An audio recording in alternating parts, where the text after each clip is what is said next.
Yo, yo, yo, Mac the Cat here at the Cadillac Barn, running through my guitar collection, talking about it, just sort of checking them out and showing you guys what they are and why they're cool to me. This right here is a 1955 Guild Aristocrat, and you can look at it and see that it's just, man, it's all beat up and in a really cool way. This particular guitar I think I bought when I was probably 13, and it was really the first decent guitar that I bought with my own money. I had saved up some money, and it was after Christmas, and I got a little bit of extra Christmas money, and I went, and we used to spend Christmases in Austin, and I went to Straight Music when I was over there on Lamar, and walked in there, and I saw this thing sitting on the rack, and I don't know, man, it spoke to me. It just maybe because I just had an affinity for old cool stuff, and this thing just didn't look like anything I'd ever seen. And if you go and you Google search the Guild Aristocrat, they started remaking them.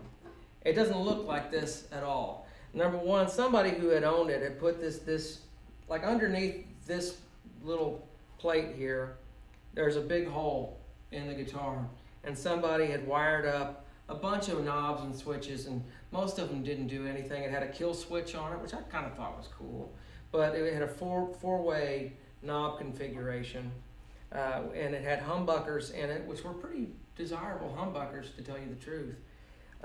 Somebody had put a Les Paul toggle switch on it, which over time just wore out and came loose, and to find this hole here that somebody had done a real nice job routing that one out. The binding has been falling off over the years. You can see that it's all scratched up and dinged and everything like that. The finish on the headstock is it's cracked in a really cool way. These are the old school tuners, and of course there's belt buckle rash on the back, and this piece was lost years ago. This jack plate is replaced. Steve Berg, of course, did a lot of work bringing it up to speed to where it is now, but there was just a hole there, nothing, no jack. I think maybe the original jack was supposed to be right here, but then they had moved it to this plate of a whole bunch of odds and ends. So we yanked all that stuff out, Steve did, and just put, two knobs, toggle switch. Put these P90 style pickups to fit right here. Trapeze bridge, which is not obviously the original bridge. When I got the original, it had the original bridge when I got it, but it had broken at some point in time, and somebody had done a job on it, fixing it up, and where it's like almost welded together. It was a really ugly situation. These water slide decals were applied in my buddy Jim Heath's apartment when I was probably about 13. I don't know, I can't remember how old I was. Maybe I was 12, but I was real young, and I was hanging out with him. Jim Heath from the band Reverend Horton Heat, and he was the first guy to show me how to put on these water slide decals that I got at this place called Rancho Loco back in the day, which had all kinds of cool stuff.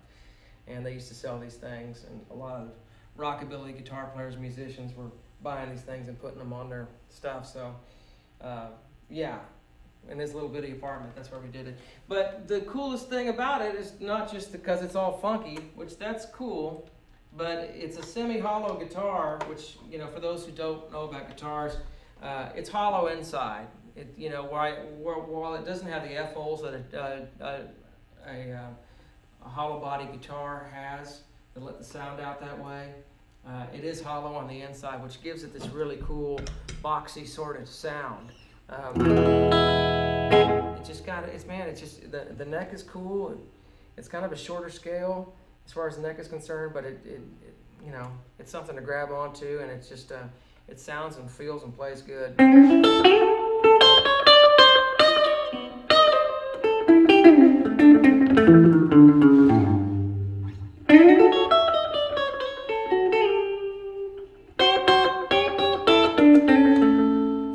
Sounds cool, man. It sounds like an old guitar, and that's what it is. So I have a real soft spot for it just because this is really one of the first cool guitars I ever bought with money I had saved up. And it got stolen one time when I was in high school, and I was lucky enough to find it again, because I sure would have missed it if you would have never found something with this much character again. So glad to have it back. It's one of my favorites, just one of the first. All right, we're going to play a song called I'm in a Mellow Mood. This guitar right here, this 1955 Guild Aristocrat, which has been through the ringer over the years, but it sure is cool. I like it because it's been through the ringer. It's got a mellow tone, so I think it's right for this song. And Chad's going to be keeping rhythm on the trusty old Gibson J200. It's always a classic. So a little jazzy number goes something like this. 1, 2, 1, 2, 3, 4.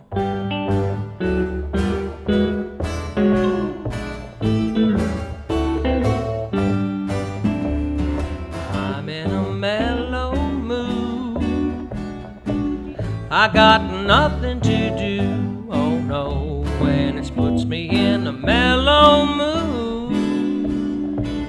hanging around with you. I've been traveling this road for so long now, living only for your loving and how it puts me in a mellow mood. Tell me that you're feeling it too.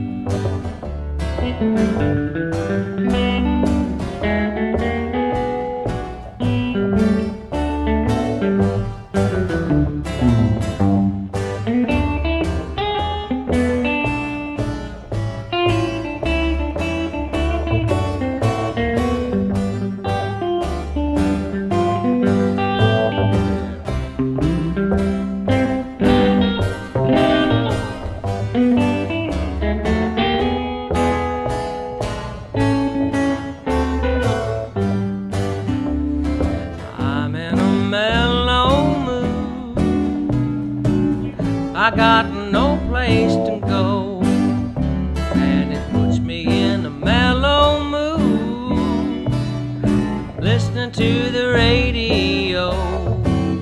On days like these I'm satisfied, 'cause my mind's at ease but slightly petrified, and it puts me in a mellow mood.